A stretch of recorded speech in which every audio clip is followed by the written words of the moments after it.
شهيدا في تجلياتي زين العابدين بعباداتي باقرا في العلم الأولين والآخرين بمعلوماتي صادقا في أقوالي كاظما في جميع أحوالي متمكنا في مقام الرضا جوادا كفه عند العطاء هاديا إلى سبيل النجاة عسكريا مع الغزاة مهديا إلى طريق اليقين غياث المستغيثين صلوات الله تعالى عليه وعليهم أجمعين.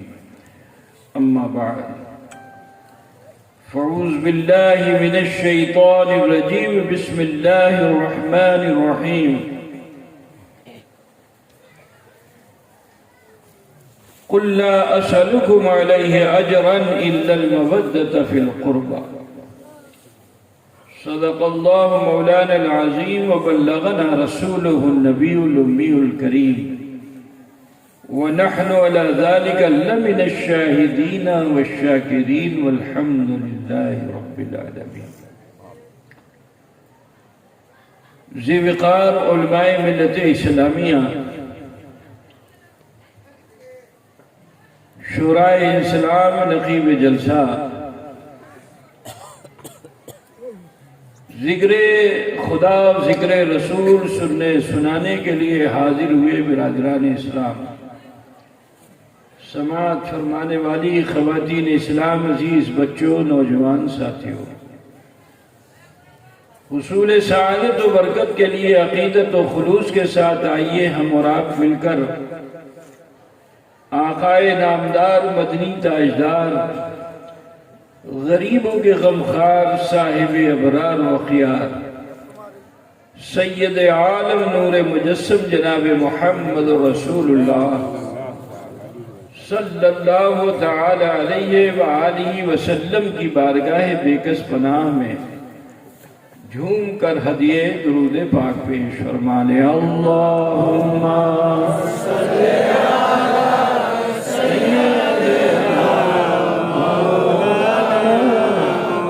محمد وعلی آل سیدنا مولانا محمد. اللہم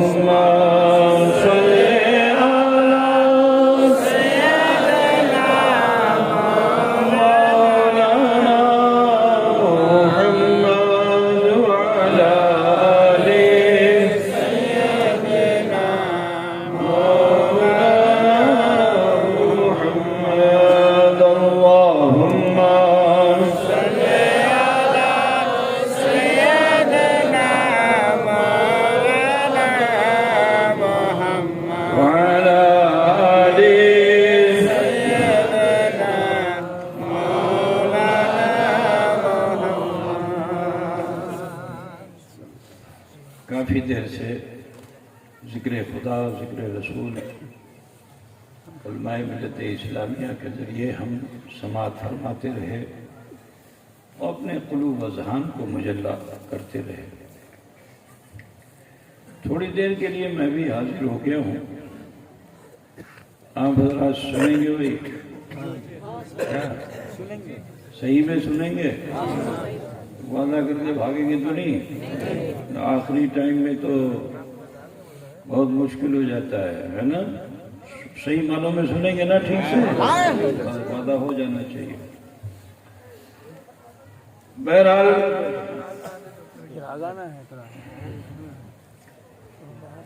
میں نے جس آیت کریمہ کی تلاوت کا شرف حاصل کیا، بہت مشہور و معروف آیت کریمہ ہے.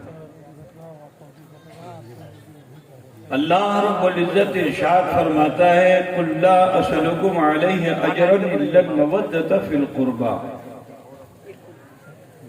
اے محبوب آپ ارشاد فرما دیجئے کہ دعوت و تبلیغ پر میں تم سے کوئی معاوضہ طلب نہیں کرتا مگر قرابت داروں کی محبت.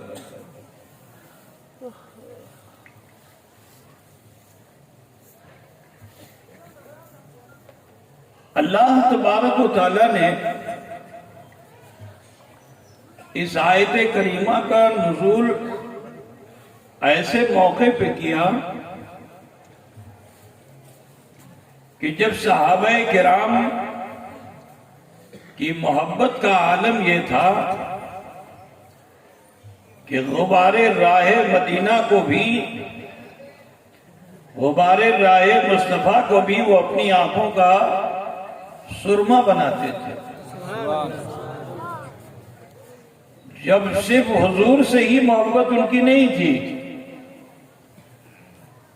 حضور کے خط و خال سے بھی محبت تھی، حضور کی شال سے بھی محبت تھی، حضور کی نال سے بھی محبت تھی، تو پھر کیوں نہ ہوتا کہ حضور کی آل سے بھی محبت ہو۔ سبحان اللہ۔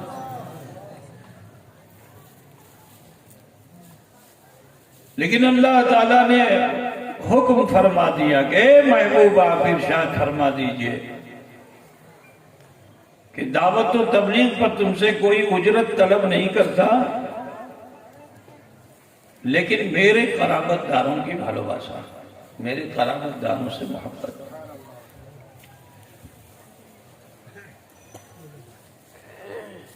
امام عالی مقام علی جدی علیہ السلام کی پیدائش کا دن ہے۔ عزیزو، حضور صلی اللہ علیہ وسلم اپنی آل سے کتنا محبت فرماتے ہیں، اسے سماعت فرمائیے کہ جس وقت مکہ مکرمہ میں رسول کائنات صلی اللہ علیہ وسلم نے دعوت حق پیش فرمائی تھی تو مکے کے لوگ حضور کے مخالف ہو گئے تھے۔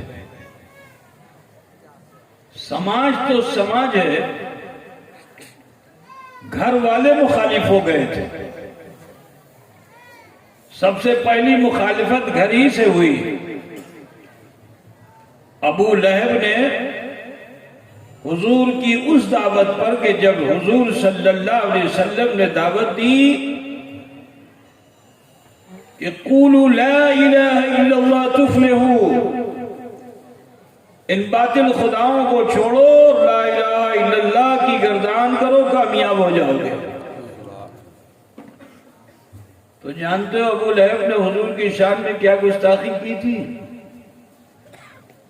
اس نے کہا تبا لکا، کہا اے محمد ابن عبداللہ، تم نے کیا اسی لیے ہمیں بلایا تھا؟ ہم اپنے باپ داداؤں کے دین دھرم کو چھوڑ کر تمہارے مذہب کو اختیار کریں، تمہارے لیے نعوذ باللہ من ذالک نقل کفر نباشت بربادی ہو۔ تو حضور دشمنوں کو گالی کا جواب گالی سے نہیں دیتے تھے۔ جب اس نے یہ کہا نا تو اللہ اتنا غضبناک ہو گیا کہ اس پروردگار نے مکمل پوری سورہ تبت یدا نازل فرما دی کہ اللہ فرماتا ہے تو میرے حبیب کی طرف اشارہ کرتا ہے بربادی کا، اللہ تیرے ہاتھ کو توڑ دے گا، اللہ تعالیٰ تیرے ہاتھوں کو توڑ دے گا، تیرا ہاتھ برباد ہو جائے گا، تو مفلوج ہو جائے گا۔ ٹکے پیسے کے لیے کر رہے تھے نا، تو کہا تبت یدا ابی لہب وتب ما اغنى عنه ماله وما کسب سیصلی نارا ذات لہب وامرأته، خالی ابو لہب ہی نہیں جائے گا جہنم میں بلکہ اس کی بیوی بھی جائے گی۔ تو حضور صلی اللہ علیہ وسلم سے مخالفت ابو لہب ہی نے نہیں کی بلکہ اس کی بیوی نے بھی، جو حضور کی چاچی تھی، اس نے بھی مخالفت کی، اور اس کی مخالفت تو بڑی خطرناک تھی۔ وہ جنگل میں جاتی تھی، اس کے بعد نوکر چاکر بھی تھے، غلام باندیاں بھی تھی. اگر اس کو جنگل سے لکڑی منگانا تھا تو کسی غلام باندی کو بھیج دیتی. لیکن اس کے من میں یہ خیال تھا کہ نہ، تکلیف دینے میں کسی کو ساتھی نہیں بناؤں گی، میں خود محمد ابن عبداللہ کو تکلیف دوں گی، دکھ کو پہنچاؤں گی. تو اپنے نوکروں کو پیچھے چھوڑتی تھی. کبھی اس نے لکڑی کا گٹھر جنگل میں جا کے نہیں کاٹا تھا تو اٹھایا تھا، لیکن حضور کی دشمنی میں اس کی چاچی خود جاتی اور جنگل میں جا کر کے کانٹے دار لکڑیوں کو کاٹ کر کے اس کا گٹھر بناتی اور اسے اپنے کندھے پہ لاد کر کے رات میں لے کے آتی تھی. اور حضور صلی اللہ علیہ وسلم جس راستے پہ چلتے تھے وہ دھولا میں اس کے کانٹے کو چھپا دیتی تھی. او بھیا دھندا پانی باز، کانٹا چھپا کے رکھ دیتی تھی کہ ادھر سے جب گزریں گے تو یہ کانٹا ان کو چبھے گا. ذرا سوچو، سوچ کے وہ مزے لیتی تھی. حضور کو تکلیف دینے کی سوچ اس کو مزہ ہوتا نا. آدمی سپنے میں سوچتا ہے، خیال کرتا ہے، اٹھا ہوئے ہے نا. تو وہ یہ سوچتی تھی کہ حضور ادھر سے گزریں گے، حضور کے پیر میں ایک کانٹا چبھے گا، تکلیف ہوگی. تکلیف ہوئی نہیں ابھی، وہ مزہ لیتی تھی کہ تکلیف ہوگی، ادھر سے گزریں گے کانٹا چبھے گا تو تکلیف ہوگی. ذرا سوچو کتنی بڑی دشمن تھی. ایک تو یہ کہ تمہارے جس کو سے تم دشمنی کرو اس کو کانٹا چبھ جائے تو تمہیں خوشی ہو جائے، خوشی ہو اچانک. لیکن ایک پری پلان پہلے ہی سے سوچ کے رکھے کہ ادھر سے گزریں گے، دکھ ہوئے ابھی سمجھ رہے نا، ایڈوانس میں وہ مزہ لیتی تھی. تو اللہ تعالیٰ نے جہنم کا ایندھن اسے بھی بنا دیا. دیکھو ایک چاچی وہ تھی کہ جس چاچی نے راستے میں کانٹا بچھایا تو اللہ نے اسے جہنم کا ایندھن بنا دیا. لیکن ایک چاچی وہ بھی ہیں کہ جو امام عالی مقام علی جدی علیہ السلام کی دادی ہیں. کہتا بولی نہیں نا، حضرت علی کرم اللہ وجہ الکریم کی ماں، یہ بھی ایک چاچی بڑی بھالو بسائی کو تھی. اسلام بھی لے آئیں اور مدینے میں حضور کے ساتھ رہیں. جب ان کا انتقال ہوا نا تو حضور نے اس چاچی سے کتنا بھالو بسا کیا معلوم ہے. جب آپ کا انتقال ہوا تو آپ نے فرمایا دیکھو ان کے لیے کوئی اور کفن نہیں، میرا کرتا دے دو. ذرا سوچو، سیوا میں میوہ ہے نا. تو خدمت کی تھی چاچی نے، تو حضور نے کیا فرمایا جب انتقال ہوا، کہا کہ کفن میں میرا کرتا دے دو اور میری لنگی دے دو، یہی کفن ہوگا. اب جب کفن ہو گیا، جنازہ لے کے جنت البقیع میں گئے نا، قبر کھدی ہوئی تھی. حضور نے کہا ٹھہرو، ابھی جنازہ نہیں رکھا جائے گا، ابھی جنازہ نہیں رکھا جائے گا. حضور صلی اللہ علیہ وسلم پہلے قبر میں خود اترے. ذرا سوچو بھالو باسا کیسی. بھالو باسا کا جواب بھالو باسا ہے نا. حضور سے بھالو باسا کیا چاچی نے، تو حضور نے اس بھالو باسا کا جواب کیسا دیا، احسان کا بدلہ کیسا احسان سے چکایا میرے مصطفیٰ نے. ٹھہرو ابھی قبر میں انہیں ابھی مت لٹاؤ، ہمیں جاگو معائنہ کرگو. معائنہ بجھتے ہو نا. قبر میں اترے اور اتر کر کے حضور صلی اللہ علیہ وسلم اس قبر میں لیٹ گئے. قبر انور میں کافی دیر تک لیٹے رہے، کروٹ بھی بدلی. جب اس کی زمین کی ساری مٹی جناب محمد رسول اللہ صلی اللہ علیہ وسلم کے جسم اطہار سے لگ گئی تو نبی نے فرمایا اب چاچی کو لاؤ. سمجھ رہے ہیں نا. تو سنو اہل سنن کا عقیدہ ہے کہ نبی رحمت جہاں لیٹ جاتے ہیں وہ جگہ عرش اعظم سے بھی بہتر ہوتی ہے. سبحان اللہ. ایک تو اسفل سافلین میں چاچی چلی گئی اور دوسری چاچی وہ ہیں کہ جن کو اللہ نے اتنے مرتبے دے دیے. جناب ابو طالب کی بیوی ٹھیک حضرت علی کی ماں کو تو گزرے نا جی. یہ ہے بھالو باسا. تو حضور صلی اللہ علیہ وسلم اپنے رشتہ داروں سے کیسی بھالو باسا کرتے تھے اسے سماعت کرو. سنیں گے بھائی آپ لوگ کی واہ سنیں گے سب تو بولچے میتھو وادی گون میں نا ہے نا سب تو وادی بنے ٹھیک ہے جی. جیتا وعدہ کریں تو نبھا دو. المومن اذا وعدہ وفا. مومن وہی ہوتا ہے کہ جو حفاظ عہد کر لے. ٹھیک. اب دوسری دعوت حضور صلی اللہ علیہ وسلم نے مکے کے لوگوں کو پھر دی تو حضرت علی کرم اللہ وجہ الکریم سے فرمائے کہ اے علی دعوت کا انتظام کرو. علی حضور کے ساتھ رہتے تھے نا. کہا دعوت کے لیے انتظام کرو.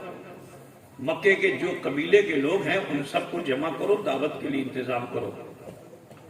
حضرت علی کرم اللہ وجہ الکریم نے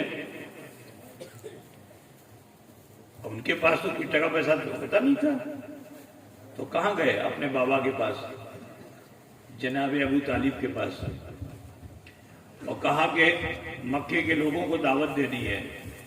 جناب ابو طالب بھی بہت خوش ہوئے بہت خوش ہوئے. کہا ٹھیک. فوراً ہی ذبیحہ ہوا گوشت تیار کیا گیا کھانا سالن بنا شریر تیار ہوا اور قبیلے کے تمام سرداروں کو جمع کیا گیا. اب جب سردار سارے جمع ہو گئے تو حضور صلی اللہ علیہ وسلم تھوڑا لیٹ میں آئے لیکن جب آئے تو آپ کی گود میں آپ کی چہیتی بیٹی فاطمہ ہے. آپ کی بیٹی فاطمہ ہے گود میں اور انگلیاں پکڑے ہوئے علی المرتضیٰ ہیں. حضرت علی 9 سال کی عمر کے تھے حضور کی انگلی پکڑ کر آئے تھے اور بی بی فاطمہ 2.5 سال کی تھی حضور کی گود میں. تو عرب کے سماج میں بیٹیاں دکھانا شرمندگی کی بات تھی. حال یہ تھا کہ اگر کسی کے گھر میں رات میں بچی پیدا ہو جائے تو اس کو صبح تک جیوت نہیں رہنے دیتے تھے. ایک قبرستان تھا اس قبرستان میں لے جا کر کے زندہ قبر میں دفن کر کے چلے آتے تھے کہ صبح ہوگی سورج نکلے گا لوگ دیکھیں گے بچی کو تو ہم کو لوگ لجت کریں گے ہماری ناک کٹ جائے گی. تو اپنی عزت کی اتنی پرواہ کہ اپنے جگر گوشوں کو بھی زندہ قبر میں دفن کر دیا کرتے تھے. حضور تو گود میں لے کر آئے تو سماج کا ماحول یہ تھا تو ان لوگوں نے ایک دوسرے کو دیکھنا شروع کیا یہ کیا انہونی ہو گئی بیٹی کہیں دکھائی جاتی ہے ایٹا لجر وشے آچے. تو ایک دوسرے کو کیوں نہیں مارنا شروع کیا ادھر ادھر ایسا ایسا تو دکھانا شروع کیا اشارہ کر کر کے. حضور نے جو دیکھا نا تو حضور کو جلال آ گیا. آپ فرماتے ہیں کہ فاطمہ تو بزت منی فاطمہ میرے جگر کا ٹکڑا ہے. تمہارے سماج میں ہوگا کہ تم بیٹیوں کو زندہ درگور کرتے ہو لیکن یہ تو میرے جگر کا ایک حصہ ہے نا. بی بی فاطمہ کے تعلق سے اب میں یہ بتا دوں کہ حضور نور ہیں اور حضور کی بیٹی فاطمہ بھی نور ہیں جگر کا ٹکڑا ہے. جب ظلم زیادہ بڑھا حضور صلی اللہ علیہ وسلم پر تو سرور کائنات صلی اللہ علیہ وسلم جب نماز پڑھتے تھے وہ نماز کعبے کے سامنے تو دشمن کبھی گلے میں پھندا لگاتے تھے چادر ڈال کر کے اور کستے تھے گردن اور کبھی جو ہے اونٹ کی اوجھڑی لا کر کے حضور کے بدن پہ ڈال دیتے تھے. اونٹ دیکھا ہے کہ نہیں دیکھا آپ نے؟ اونٹ کی اوجھڑی پوچھتے ہو نا بڑا اونٹ ہے تو اوجھڑی بھی بڑی ہوگی. کیا بولتے ہیں اس کو؟ گھوٹی؟ کیا بولتے ہیں؟ ہاں تو گھوٹی گھوٹی بولتے نا. پہلے تو یہاں لوگ کھاوا بھی لیتے تھے، پتہ نہیں اب کھاتے بھی نہیں. تو وہ اوجھڑی جس میں غلاظت بھی ہو اس کے ساتھ لا کر حضور کے جسم اطہر پہ ڈال دیا جب سرکار نے سجدہ کیا. ذرا سوچو نور میں کتنا پاور ہوتا ہے.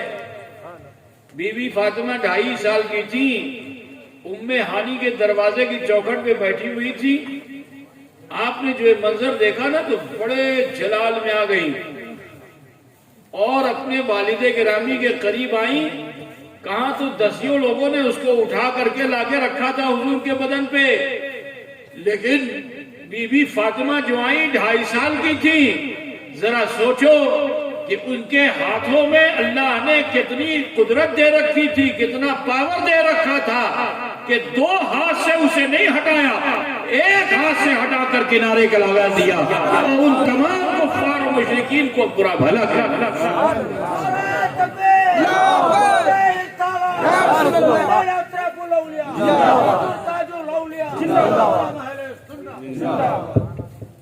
آپ سمجھ رہے ہیں نا؟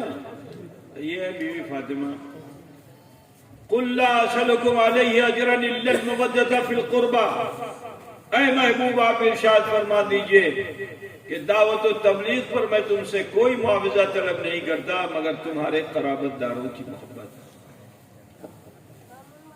اب میں سلسلے کو آگے بڑھاتا چلوں کہ دعوت و تبلیغ کا سلسلہ مکے میں جاری رہا، یہاں تک کہ مکے کے لوگوں نے ظلم زیادہ کیا تو رسول پاک صلی اللہ علیہ وسلم نے صحابہ سے فرمایا کہ تم لوگ پلائن کر جاؤ، جہاں امن و امان ملے اوکھنے جا کے بسا کرو. تو جو مسلمان لوگ ہوئے تھے وہ سب ہجرت کر گئے، حتیٰ کہ حضور صلی اللہ علیہ وسلم کے داماد حضرت عثمان ذوالنورین بھی اپنی بیوی کے ساتھ وہ بھی ہجرت کر گئے. مکے میں صرف 3 افراد مرد کی صورت میں مسلمان، ایک اللہ کے رسول، دوسرے صدیق اکبر اور تیسرے علی المرتضیٰ. مکے کے لوگوں کو جب پتا چلا کہ سب پلائے گئے، یہ بولتے ہیں پلیے گلے سوائے پلیے گلے، تو ان لوگوں نے کہا اب تو موقع بہت اچھا ہے، چلو آج ہی رات چل کر کے ہم محمد عربی کے گھر چل کے گھیرا ڈالیں گے اور آج ان کا حساب کر دیں گے. نعوذ باللہ من ذالک. تو کوئی تلوار لے کے آیا، کوئی تیر لے کے آیا، کوئی تبر لے کے آیا، کوئی بھالا لے کے آیا، کوئی برشی لے کر آیا، سب ہتھیار بند ہو کر کے اور حضور صلی اللہ علیہ وسلم کے گردا گرد کے گھر کے چاروں طرف گھیرا لگا دیا. اللہ کے رسول صلی اللہ علیہ وسلم کو حضرت جبریل نے آگے خبر دی. رسول پاک صلی اللہ علیہ وسلم نے حضرت علی کو بلایا، علی سے فرمایا کہ علی دیکھو یہ مکے کے باشیوں کی کچھ امانت میرے پاس، اسے تم لے لو اور اسے بانٹ کر میرے پاس چلے آنا، اسے بانٹ کر میرے پاس چلے آنا. اور آج میرے بستر پہ سونا یہ لے لو، میری چادر یہ بھی اوڑھ لینا، میری کملی بھی اوڑھ لینا. اس میں بہت سے علماء نے بڑی تعویلات پیش کی ہیں. کسی نے کہا حضور نے اس لیے بستر پہ لٹا دیا تاکہ سب سمجھے کہ حضور سو رہے ہیں. ایک بات مجھے بتاؤ کہ حضور کسی کو دھوکہ دے سکتے ہیں؟ کسی دھوکہ دے سکتے ہیں؟ تو پھر حضور اپنے بستر پہ اس لیے لٹائیں گے تاکہ سب یہ سمجھیں کہ حضور سو رہے ہیں. علی سے اتنی بھالوباسا، اس علی کو قربان کرنے کے لیے حضور اپنے بستر پہ لٹائیں گے؟ جا رہے تھے تو علی کو ساتھ لے کے جاتے، اپنی قبا میں چھپا کے لے جاتے کہ اس علی کو، میرے بھائی کو کوئی تکلیف نہ ہونے پائے. حضور کو تو یہی کرنا چاہیے تھا نا، لیکن حضور نے ذمہ داری دے دی کہ علی تمہیں میرے رشتہ دار ہو، تمہیں سے میرا خاندان چلنا ہے، یہ امانت ہے، اسے تقسیم کر میرے پاس چلے آنا اور میرے بستر پہ آج سونا.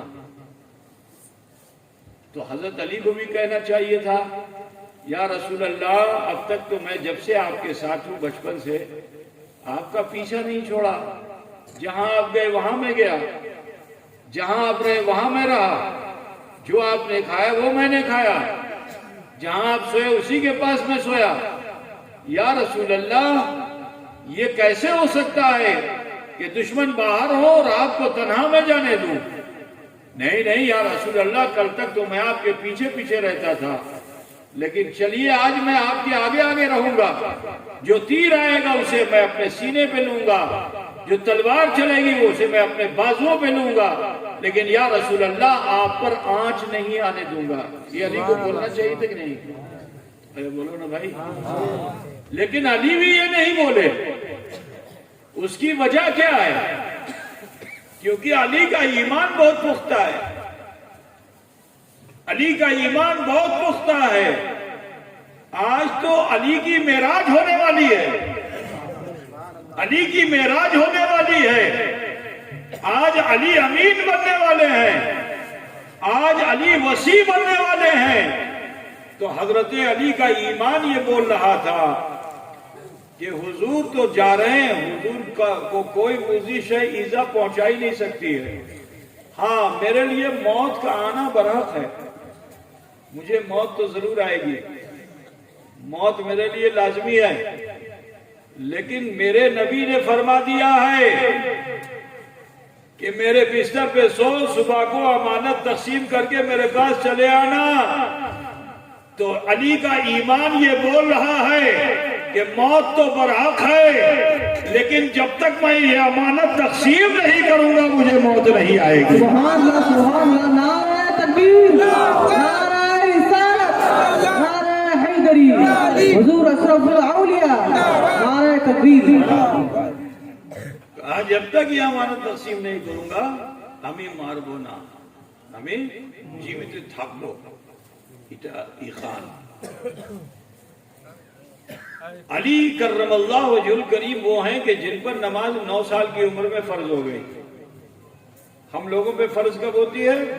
12 سال میں، ٹھیک؟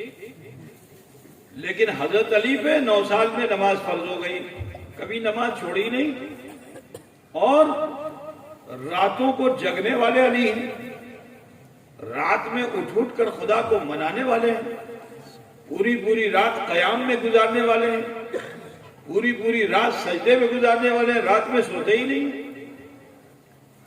لیکن آج نبی نے سونے کا حکم دے دیا۔ تو اے مسلمانوں میں آپ کو بتانا چاہتا ہوں کہ نبی نے جب سونے کا حکم دے دیا تو نماز پڑھنا ان کے لیے ناجائز، جب تک سوئیں گے نہیں نماز پڑھ نہیں سکتے۔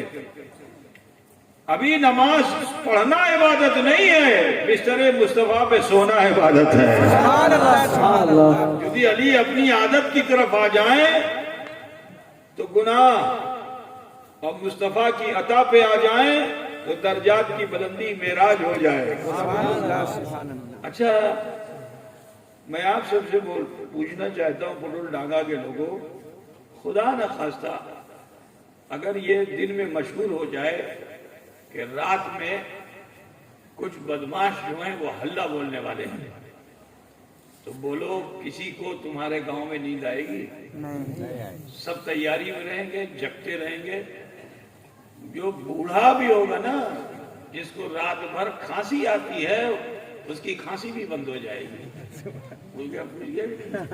وہ اتنا جگا ہوا ہوگا اس کی کھانسی بھی بند ہو جائے گی۔ خدا بجھ رہے ہو نا؟ کیونکہ بھائے لگا ہوا ہوگا، پتہ نہیں کیا ہوگا، کیا ہوگا، کدھر سے آئے گا، کون آئے گا، ٹینشن بنا ہوا ہوگا۔ وہاں تو چاروں طرف سے تلواریں تھیں، تیر تھا، تبر تھا، بھالے تھے، برچیاں تھے، لیکن حضرت علی سے جب پوچھا گیا کہ اے علی اس رات بستر پہ کیا ہوا تھا، سوئے تھے کہ نہیں سوئے تھے؟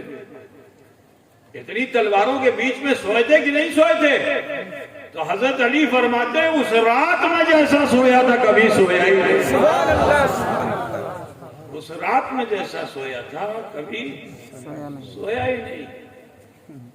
کہا یہ نیند کیوں آئی؟ کہا اس لیے کیونکہ میرا ایمان بولتا ہے کہ اللہ تعالیٰ نے کافروں کو مردہ کہا ہے، کہا چلتے تو ہیں مگر مردہ ہیں، کھاتے تو ہیں مگر مردہ ہیں، تو اگر مردے کے ہاتھ میں ہتھیار دے دیا جائے تو وہ کسی کو نقصان پہنچا پائے گا؟ نہیں۔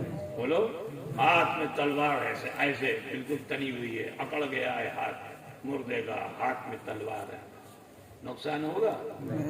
معلوم ہے کہ مرے گئے لوگ ہے نا، کیچو کرتے پارے نا۔ یہی ایمان و عقیدہ تھا حضرت علی کا کہ لے کے تو آئے ہیں چل کے، لیکن قرآن کہہ رہا ہے یہ مردہ ہیں، تو جب یہ مردہ ہیں تو ان کے ہتھیار مجھ پہ کام نہیں کر سکتے ہیں۔ ارے نبی نے بستر دے دیا ہے، بستر نبی کے مزے لے لو، معرفت حق کو حاصل کر لو۔ برادران ملت، اب یہاں ایک بات اور بھی میں بتانا چاہتا ہوں، آپ لوگ سنیں گے بھائی؟ سنیں گے؟ وعدہ کرتے رہو، بہت اچھی بات، ٹھیک ہے نا؟ بس وعدے کو نبھاتے رہو گے، اللہ تعالیٰ فلاح و بہبود تمہیں عطا فرمائے گا، ٹھیک ہے نا؟ تو سماعت کیجئے، حضور نے اپنے بستر پہ کیوں سلایا؟ ایک تعبیر میں نے بتائی، کچھ لوگوں نے یہ کہا کہ اس لیے سلا دیا تاکہ سب سمجھے کہ حضور سو رہے ہیں، ٹھیک ہے نا؟ لیکن میری عقل و فہم و فراست کچھ اور کہہ رہی ہے۔ حضور غیب داں ہیں، حضور غیب کی خبر جاننے والے ہیں۔ حضور کے سامنے جب علی آئے نا تو رسول پاک نے علی کو نہیں دیکھا، علی کی تقدیر جلی کو دیکھ لیا، علی کی تقدیر جلی کو دیکھ لیا۔ حضور تو تقدیر دیکھنے والے ہیں، صرف دیکھنے والے نہیں ہیں، مقدر بنانے والے بھی ہیں۔ حضور چاہیں تو مقدر بن بھی جائے، بگڑا مقدر حضور بنا دیتے ہیں، ہے نا؟ جہنمی جنتی ہو جاتا ہے، یہ میرے آقا کا اختیار ہے۔ تو حضور نے دیکھا علی کی تقدیر کو۔ اللہ تعالیٰ نے سب کے جوڑے بنائے ہیں، سب کے، ٹھیک ہے نا؟ ایک جز سے دو جز سے پھر بے شمار اجزاء کی تشکیل اللہ نے کر دی۔ تو علی کا جوڑا کون؟ تو حضور نے دیکھا کہ علی کا جوڑا تو کوئی اور نہیں، میری بیٹی فاطمہ ہے، اور فاطمہ میری نوری ہے، اور علی خاکی ہیں، میرے چاچا کے بیٹے ہیں، یہ خاکی اور فاطمہ نوری۔ تو زمانہ تانا دے سکتا ہے، کیونکہ نظام قدرت یہ ہے کہ اللہ تعالیٰ نے جوڑے کو جنس کے ساتھ رکھا ہے۔ جوڑا جو بنتا ہے وہ جنس کے ساتھ، مثال کے طور پر آپ کو سمجھانے کے لیے بتا دوں، آپ کے سماج میں آپ بھیڑ بکریاں سب بھینس سب ایک ساتھ رکھتے ہیں، بولیے ساتھ میں رہنے والے یہ جانور اپنا رشتہ کوئی بکری بھینس سے رشتہ قائم کرتی ہے؟ بولیے، کوئی بھینس جو ہے وہ بیل سے رشتہ قائم کرتا ہے؟ نہیں کرتا ہے۔ کوئی کوا کوئل سے رشتہ نہیں قائم کرتا، نہ کوئی کوئل کوے سے رشتہ قائم۔ معلوم کیا ہو، جوڑا تو ہے مگر جنس کے، جنس آپ سمجھ گئے نا؟ آپ لوگ سمجھ بات آ گئی نا؟ جنس کسے کہتے ہیں؟ کہ کوئل کا رشتہ کوئل ہی سے ہوگا، کوئل کا رشتہ کوے سے نہیں ہو سکتا، ٹھیک ہے نا؟ کتے کا رشتہ کتے ہی سے ہوگا، بلی سے نہیں ہو سکتا ہے، ٹھیک؟ جو بھی مخلوق اللہ نے دنیا میں بنائی اس کا جوڑا بنایا جنس کے ساتھ۔ بلا تمثیل مجھے کہہ لینے دو، اس سے کوئی مثال نہیں وہاں کی، ٹھیک ہے نا؟ حضور صلی اللہ علیہ وسلم کی بیٹی فاطمہ نوری، علی خاکی، دونوں کی جنسیت بدلی ہوئی کہ نہیں؟ یہ نوری یہ خاکی، یہ نوری یہ خاکی۔ اب جنس کا رشتہ جنس سے ہوتا ہے، یہاں نوری کا رشتہ خاکی سے، قدرت نے نظام ایسا بنایا ہے۔ تو حضور نے خیال یہ فرمایا، واللہ عالم بالصواب، کہ زمانہ کہیں تانا نہ دے، تو لہذا میرے آقا نے یہ چاہا کہ یہ علی خاکی کیوں رہے، جب میری صحبت میں آ گیا ہے تو یہ بھی نوری ہو جائے، یہ بھی نوری ہو جائے۔ تو حضور نے حضرت علی کو فرمایا میرے بستر پہ سو جاؤ اور میری چادر کو بھی اوڑھ لو، تاکہ نیچے سے بھی نور والے رہو، دائیں بائیں سے بھی نور والے رہو، اور اوپر سے بھی نور والے رہو، جب یہاں سے اٹھ کر مدینے پہنچنا اور میری بیٹی فاطمہ سے جب تمہارا رشتہ ہو تو اس سے پیدا ہونے والی ضروریات ایسی ویسی پیدا نہیں ہو بلکہ نورین پیدا ہو، نیرین پیدا ہو، طیبین پیدا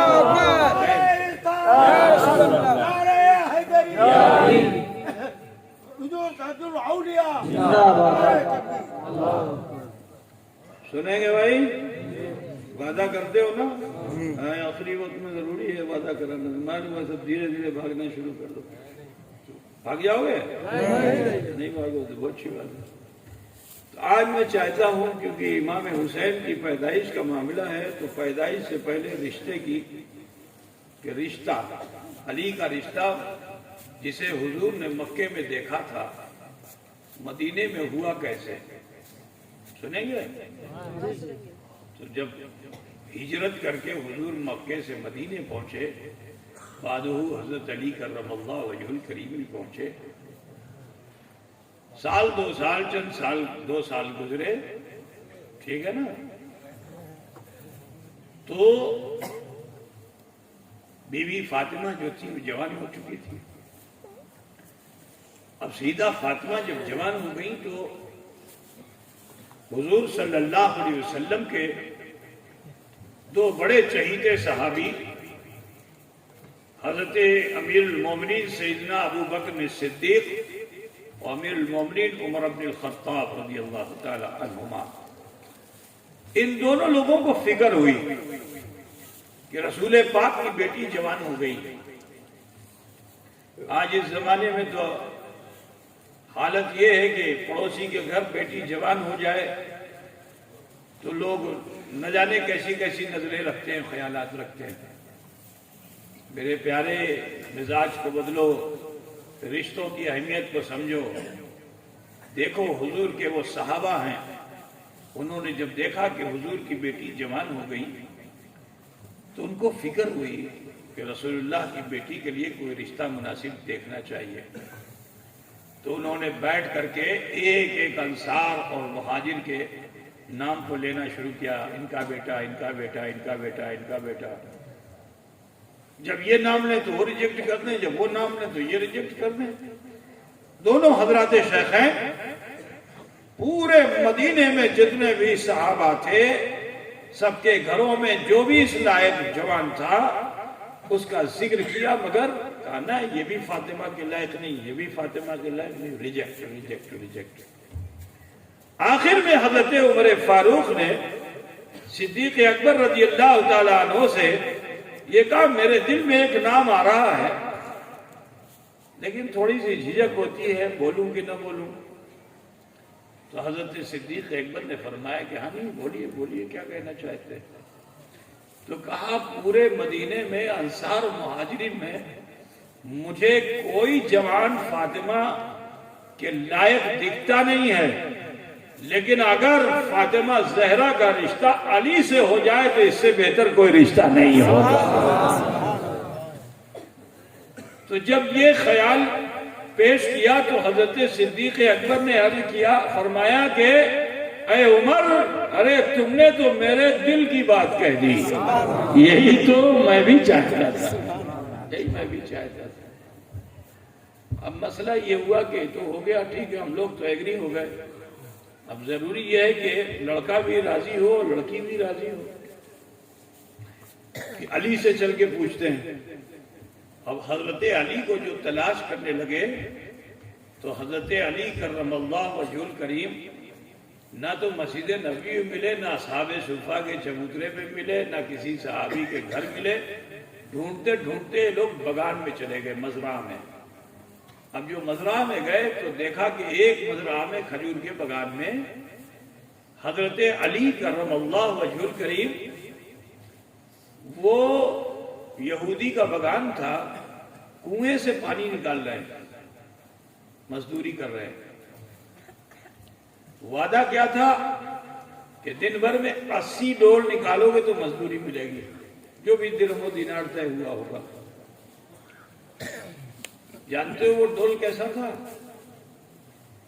ایک بالٹی ہے بھیا تمہارا چھوٹا سا کنواں جو 10 فٹ کا ہے، اس میں سے نکالو تو بازو شل ہونے لگتا ہے نا؟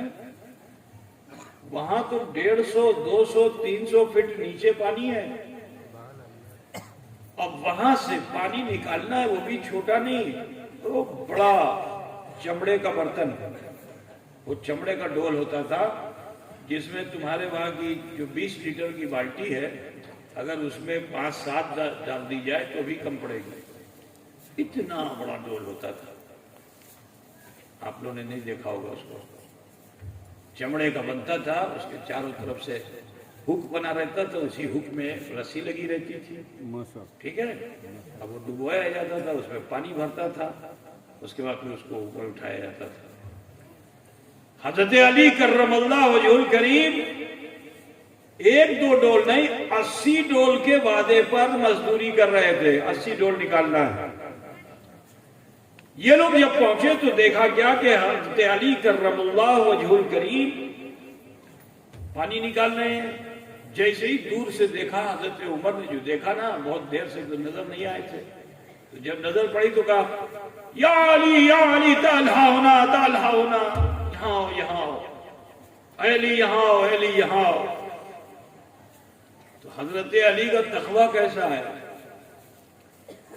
آپ نے وہیں سے آواز دی کہ آپ لوگ ٹھہریے، میں ابھی مزدوری کر رہا ہوں، ہمیں کاشتا کرچی যখন কাজ পূর্ণ হবে তারপরে আমি গল্প করব, ایسے بولتے نا آپ کو، ہے نا؟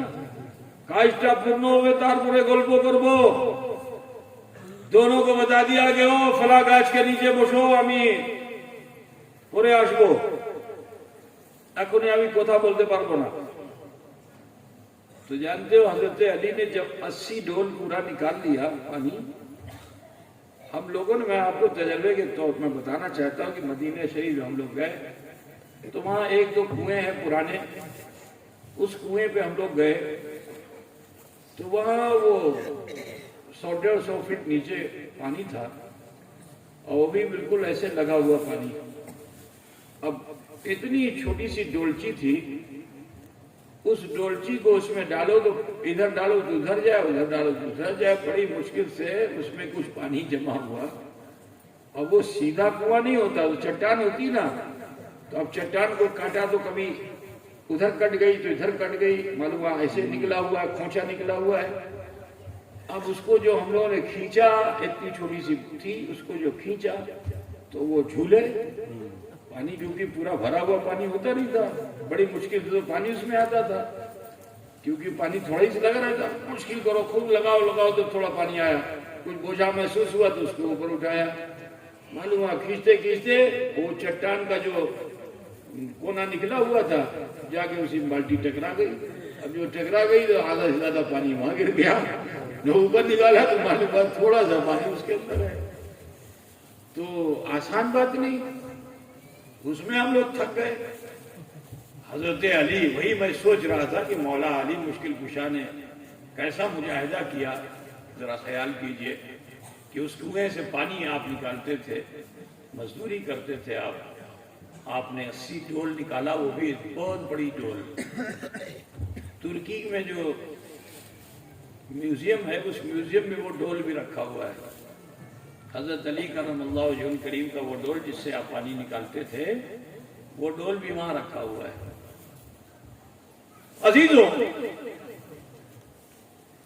اب جب لوٹ کر آئے تو حضرت عمر نے بات چھیڑی، ادھر ادھر کی بات کی، اس کے بعد پھر مدعے پہ آ گئے اور کہا کہ علی، آپ کو معلوم ہے حضور اکرم صلی اللہ علیہ وسلم کی بیٹی جوان ہو گئی ہے، فکر ہم لوگوں کو بھی ہے، تو حضور کو کتنی فکر ہوگی؟ ہم نے مدینے میں تمام مہاجر اور انصار کے جوانوں کو تلاش کر ڈالا کہ کوئی ان کے لائق ہو، لیکن کوئی ہمیں ملا نہیں، لیکن ہم دونوں کی نظر آپ پہ جاتی ہے۔ ہم چاہتے ہیں کہ آپ کا رشتہ فاطمہ زہرا سے ہو جائے۔ اتنا جو کہا نا تو حضرت علی لجت ہو گئے، شرمندہ ہو گئے، نگاہیں جھک گئیں، چہرے کی رنگت بدل گئی، اور فرماتے ہیں کہ مجھ سے کیا پوچھتے ہو، میں نے تو دل و جان سے مصطفیٰ پہ قربان کر دیا، میری مرضی نہیں، مصطفیٰ جان رحمت کی مرضی میری مرضی ہے۔ ادھر سے پازیٹیو جواب جو مل گیا، تو اب مسئلہ یہ ہوا کہ بیوی فاطمہ سے کون پوچھے، وہ تو اور حیا والی ہے، وہ تو بہت لجا پتی بیوی ہیں، ان سے کون پوچھے گا؟ تو حضرت عمر نے کہا میری بیوی جو ہیں وہ بیوی فاطمہ کی سہیلی ہیں، میں ان کو بھیج کر کے معلوم کرا لوں گا۔ تو اب حضرت عمر کی بیوی گئیں، انہوں نے بھی ادھر ادھر کی بات بیوی فاطمہ سے کی، حتیٰ کہ یہ بات رکھ دی کہ ہمارے بابا کی خواہش یہ ہے، صدیق اکبر کی خواہش یہ ہے کہ کاش کہ تمہارا رشتہ فلاں سے ہو جاتا، علی سے ہو جاتا۔ آپ تو حیا سے بالکل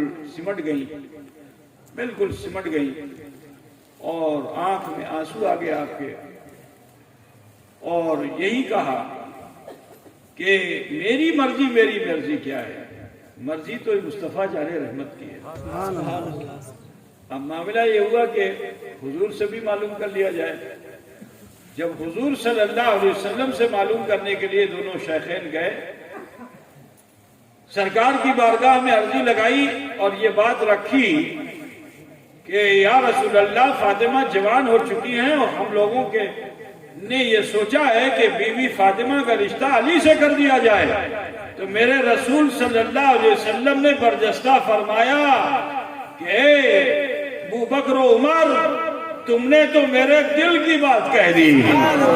ابھی حضور نے یہ کہا ہی تھا کہ حضرت جبریل امین علیہ تحیت و ثنا بارگاہ مصطفیٰ میں حاضر ہوئے اور عرض کیا یا رسول اللہ، یا حبیب اللہ، آپ اپنی مرضی بتا رہے ہو، اللہ نے اپنی رضا سے 70,000 فرشتوں کے درمیان علی و فاطمہ کا نکاح کر دیا۔ سبحان اللہ، سبحان اللہ۔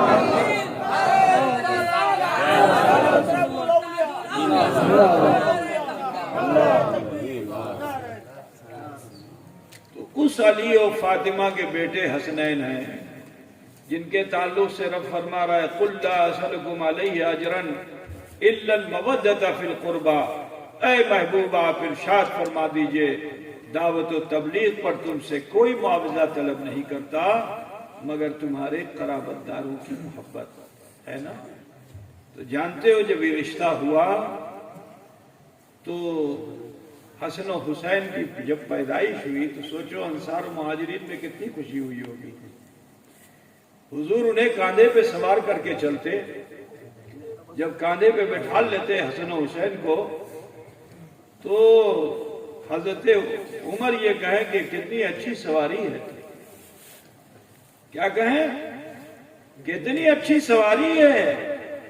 تو حضور فرماتے ہیں عمر، تم نے سواری دیکھی، سوار نہیں دیکھا، تم نے سواری دیکھی، سوار نہیں دیکھا۔ کاندھے پہ بٹھاتے ہیں مصطفیٰ جان رحمت نے۔ چلنا سکھانے کے لیے زمین پہ نہیں چلاتے، حضور اپنے بدن پہ چلاتے ہیں۔ ذرا سوچو، یہ وہ اہل بیت ہیں جن سے حضور اتنی بھالوبسا کرتے ہیں۔ بچوں کو چلایا کہاں جاتے، سکھاتے ہیں نا، پکڑ کر کے، دونوں ہاتھ پکڑ کر کے اس کو بچے کو چلانا سکھاتے ہیں۔ آپ لوگ وہاں ہوتا ہے کہ نہیں ہوتا ہے؟ بچے کو سکھاتے ہیں نا، تو کہاں سکھاؤ گے، پیٹ پہ کہ پیر زمین پہ؟ لیکن حضور نے کہاں چلانا سکھایا؟ حضور خود لیٹ جاتے، سرکار لیٹ جاتے اور حضرت امام حسن حسین کو آپ نے پنجے پر کھڑا کرتے۔ کہاں؟ پنجہ سمجھتے نہیں آپ؟ پیر کا پنجہ ہوتا ہے نا، حضور وہاں کھڑا کرتے اور ہاتھ کو پکڑتے اور فرماتے آ اور قریب آ جا۔ ذرا خیال کرو، دیکھو، تصور کرو بھالوباسا کیسی تھی حضور کو۔ تو حضرت امام حسین اپنے قدم کو آگے بڑھاتے، رسول پاک کے قدم پاک پر اپنا قدم رکھتے رکھتے رکھتے رکھتے حتیٰ کہ آپ کے شکم انور پہ دونوں قدم آ جاتے اور آگے بڑھتے تو حضور صلی اللہ علیہ وسلم کے سینے انور پہ قدم حسنین ہوتا۔ جب اتنا قریب آ جاتے، اتنا قریب آ جاتے تو حضور صلی اللہ علیہ وسلم کھینچتے انہیں اور کھینچ کر اپنے منہ سے ان کا منہ لگا دیتے اور اپنی زبان مبارک کو آپ انہیں عطا فرما دیتے جسے وہ چوس کر سیراب ہو جایا کرتے. سبحان اللہ. قُلْ لَا أَسْأَلُكُمْ عَلَيْهِ أَجْرًا إِلَّا الْمَوَدَّةَ فِي الْقُرْبَى. اے محبوب آپ ارشاد فرما دیجئے کہ دعوت و تبلیغ پر تم سے کوئی معاوضہ طلب نہیں کرتا مگر تمہارے قرابت داروں کی محبت. وہ امام حسین ہیں، ذرا سوچو، جن کی شہادت کے تعلق سے پیدا ہوتے ہی شہرا ہو گیا تھا. آپ جیسے ہی پیدا ہوئے حضرت ام سلمہ کے ذریعے حضور صلی اللہ علیہ وسلم کی گود میں جب آئے حضرت امام حسین تو حضور نے دیکھا، خوش ہوئے.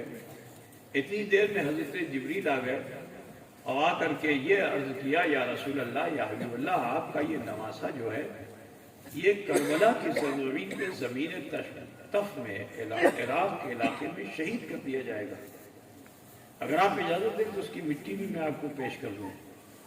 حضور خاموش تھے، تھوڑی دیر میں مٹی بھی پیش کر دی. یا رسول اللہ، جب یہ مٹی سرخ ہو جائے گی تو بس جان لیجئے کہ امام حسین شہید کر دیے جائیں گے. ٹھیک، جن کی شہادت کا چرچا بچپن میں ہو گیا تھا، ٹھیک ہے نا، مدینے میں سب آپ کو شہید کہتے. ذرا خیال کیجئے، لیکن ایک موقع پر حضور صلی اللہ علیہ وسلم اپنے بیٹے سیدنا ابراہیم کو ایک زانو پہ بٹھال کر اور دوسرے زانو پہ امام حسین کو بٹھال کر کے آپ ان بچوں کو تربیت دے رہے تھے اور خوش ہو رہے تھے. اسی درمیان حضرت جبریل پھر آ گئے اور آ کر کے عرضی لگائی، یا رسول اللہ، یہ دو خوشیاں اکٹھا نہیں ہوں گی، ایک خوشی پہ دوسری خوشی کو قربان کرنا ہوگا. اے اللہ کے رسول، اللہ کی مرضی یہی ہے کہ ایک خوشی پہ دوسری خوشی قربان کیجئے، یا ابراہیم دیجئے یا حسین دیجئے. تو جب حضور کو معلوم تھا کہ میرا یہ حسین شہید کیا جائے گا تو ابراہیم کو بچا لیتے، حسین کو پیش کر دیتے.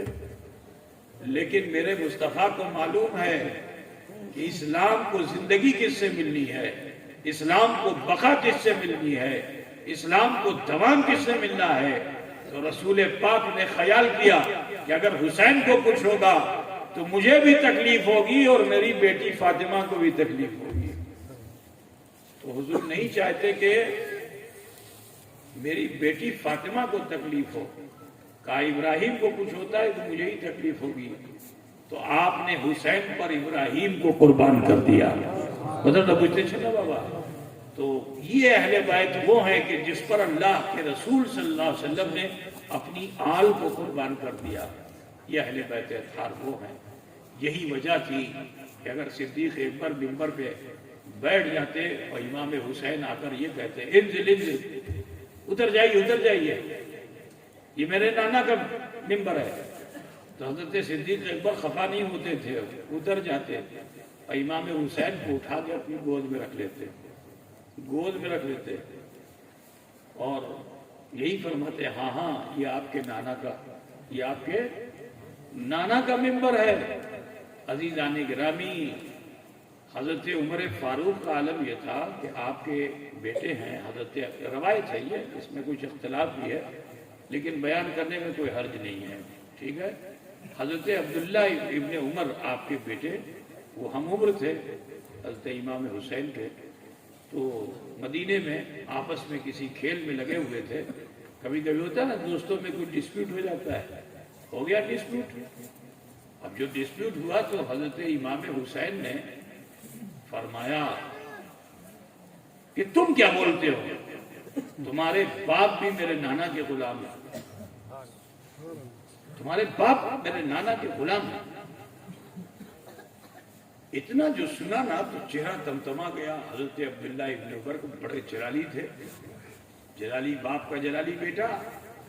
غصے کی حالت میں باپ کے پاس گئے تو اس وقت حضرت عمر فاروق امور سلطنت کے تعلق سے کچھ محو گفتگو تھے جو دیکھا غصے کے عالم میں آئے ہوئے عمر کو، عبداللہ ابن عمر کو، تو آپ نے بیٹے سے فرمایا بیٹھ جاؤ، اس میں کیا مسئلہ ہے؟ تو بیٹھالا کیوں، کھڑے ہی رہنے دیتے؟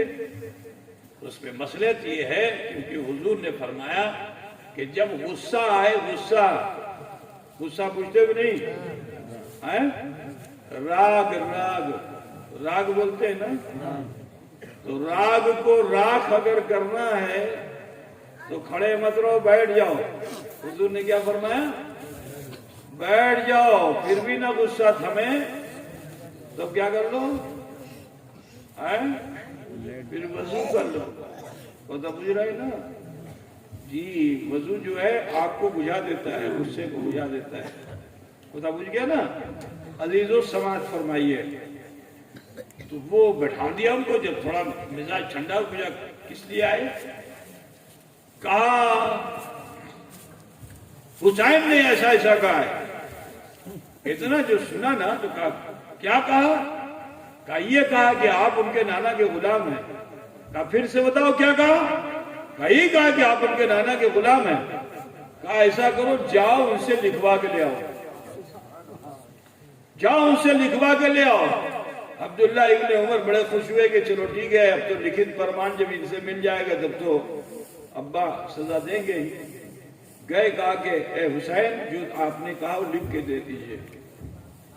تو حضرت امام حسین کو کوئی پرواہ تو تھی نہیں، آپ نے کاغذ لیا، لکھ کے دے دیا کہ میں حسین ابن علی یہ تحریر کرتا ہوں کہ عمر بن خطاب میرے نانا کے غلام ہے، فقط حسین بن علی۔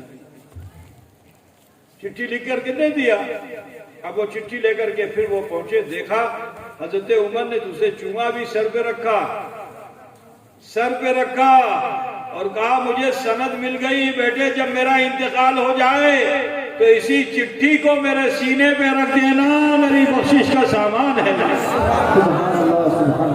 قُلْ لَا أَسْأَلُكُمْ عَلَيْهِ أَجْرًا إِلَّا الْمَوَدَّةَ فِي الْقُرْبَى۔ اے محبوبہ ارشاد فرما دیجئے کہ دعوت و تبلیغ پر تم سے کوئی معاوضہ طلب نہیں کرتا مگر میرے قرابت داروں کی محبت۔ یہیں سے میں رخ پھیر کر کے، کیونکہ ابھی چند دنوں پہلے حضرت امام اعظم ابو حنیفہ رضی اللہ تعالیٰ عنہ کا عرس پاک بھی تھا، سنو۔ حضرت امام اعظم کے زمانے میں جو بادشاہ تھا، عباسی دور کا، اس زمانے میں کچھ مولوی جو تھے نا، وہ ناک کے بال بنے ہوئے تھے راجہ کے۔ کس کے؟ راجہ کے، بادشاہ کے ناک کے بال بنے ہوئے تھے۔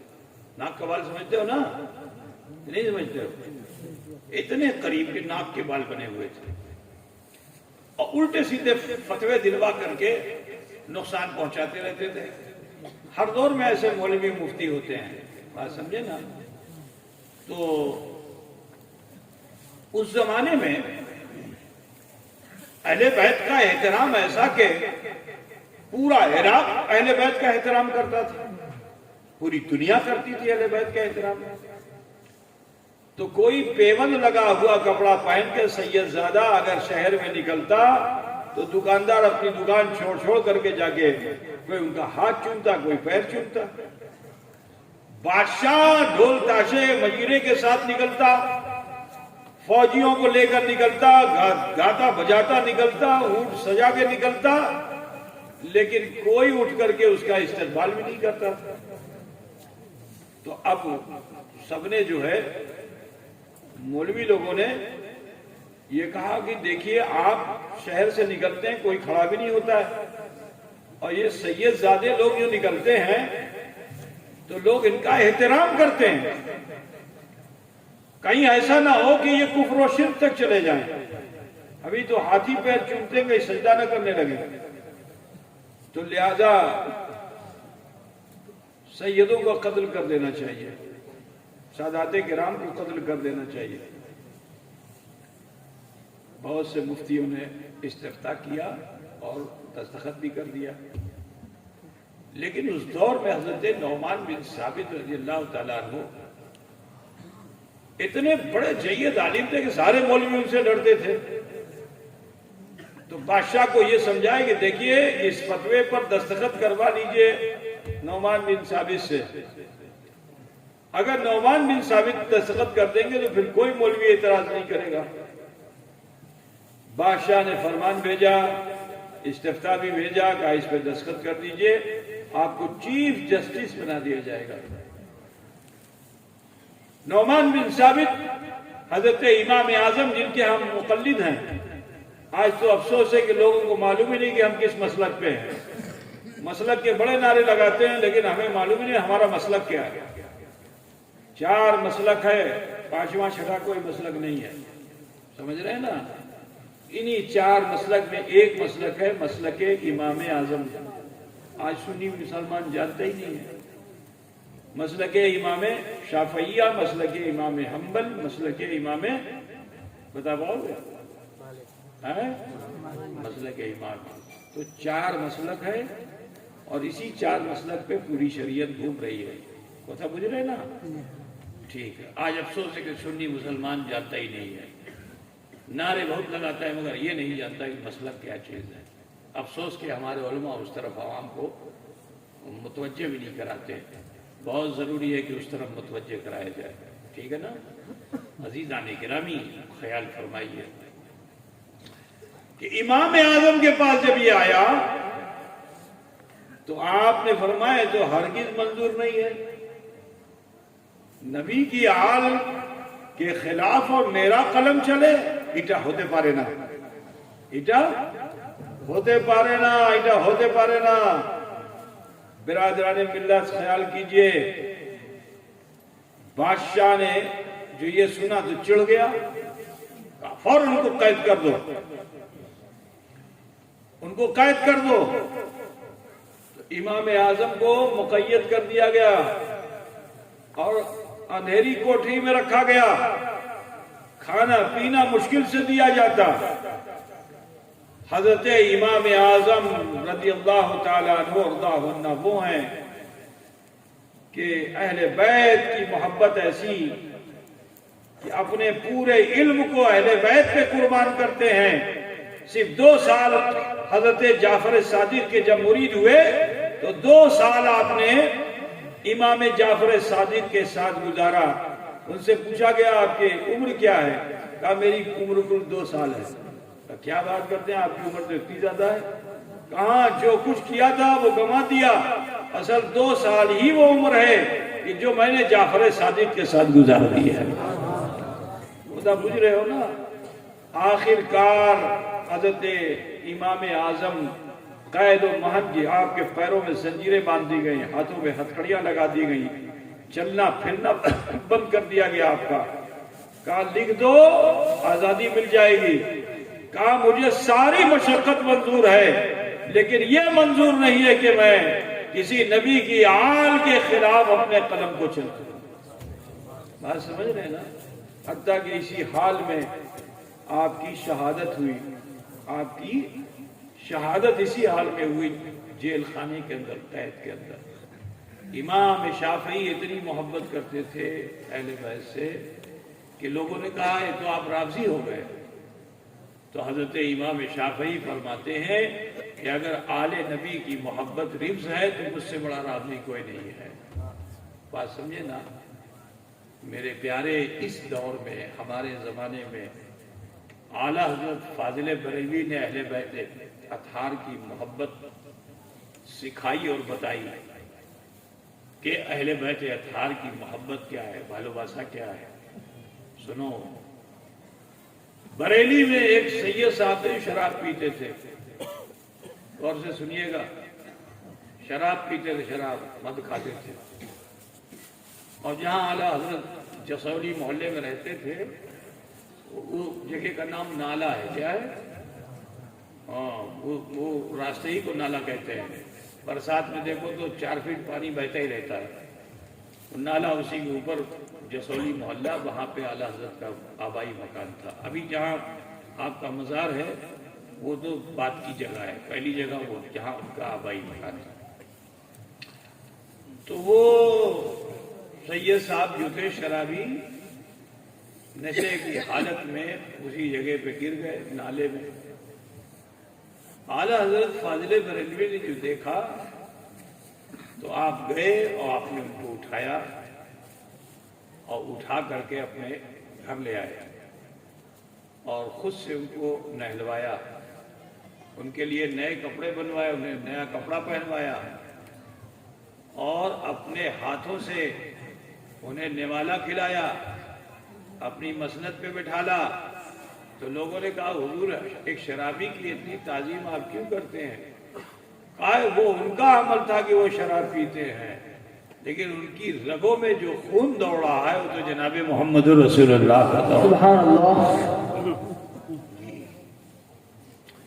اعلیٰ حضرت فاضل بریلوی علیہ رحمہ سادات کرام کا بہت احترام کرتے تھے، اسی لیے تو فرماتے ہیں تجھ سے در سے سگ اور سگ سے ہے مجھ کو نسبت، ہے نا۔ برادران ملت اسلامیہ، آپ سب سے بھی کہنا ہے کہ اللہ کا حکم ہے، جیسے نماز فرض و واجب ہے نا، ایسے ہی اہل بیت اطہار کی محبت بھی واجب ہے۔ تو لہذا آپ سب سے کہنا ہے اہل بیت اطہار سے خوب محبت کریں، ان کی خوب یادیں منائیں اور ان کی الفت و محبت میں جینا سیکھیں۔ انشاءاللہ دنیا میں بھی آپ کامیاب ہوں گے اور محشر میں بھی کامیاب ہوں گے۔ ان کی محبت لے کے ہی رہو گے تبھی کامیاب ہو، کیونکہ جس جنت میں جانے کی تمنا کرتے ہو نا، وہ جنت اللہ تعالیٰ نے انہی اہل بیت اطہار کے ہاتھوں میں دے دی ہے، وہاں کی سرداری انہی کے ہاتھوں میں دے دی ہے۔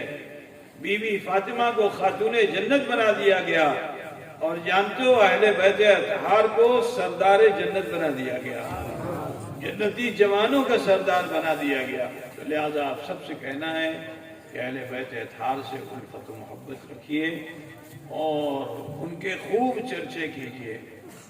انشاءاللہ تعالی یہ الفت دنیا میں بھی کام آئے گی اور آخرت میں بھی کام آئے گی۔